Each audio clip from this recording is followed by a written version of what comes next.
She went from store to store in a row of stores along 13th Avenue, a shop where she bought knitting yarn, and another shop owned by a hunchback lady where she bought yards of cotton and wool.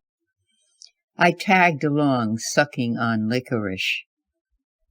We passed the public library and a synagogue, the L on New Ettrick Avenue, where the BMT trains wrenched and groaned. She doesn't have to do that anymore, sew dresses or wash the dishes or the clothes. In those days, it wasn't automatic. She did it all by hand. She doesn't have to take the BMT to 34th Street, where she picked up piecework to do home for Mr. Lieberman, who ran his business out of a loft. Mostly it was ornaments for ladies' shoes, long hours by the kitchen window getting the bright chrome beads stitched onto cardboard discs that someone else would staple onto glossy shoes for sale in bargain basements. She doesn't have to do that anymore. Defrost the refrigerator, wash the floor. I was 5 years old. A butcher cutting meat winked at her, a phrase I didn't catch. "Don't be fresh," she answered, blood rising. The butcher shrugged, grinned, went on cutting.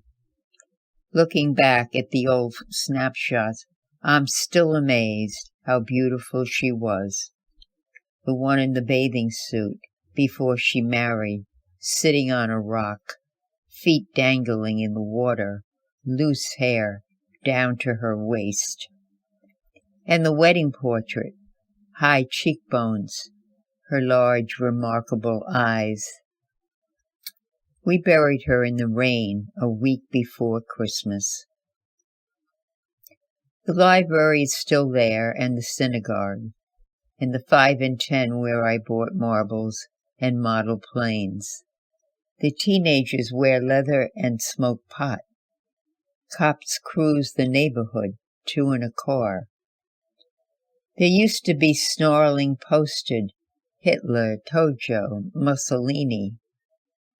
The trains still run on the high, rusty L, and somehow she belongs to them, as she belongs to the small stores strung out along the avenue, awnings and cracked sidewalks, smells from the bakery, noise of traffic, the big glass storefront window that caught her reflection and held it as she passed by.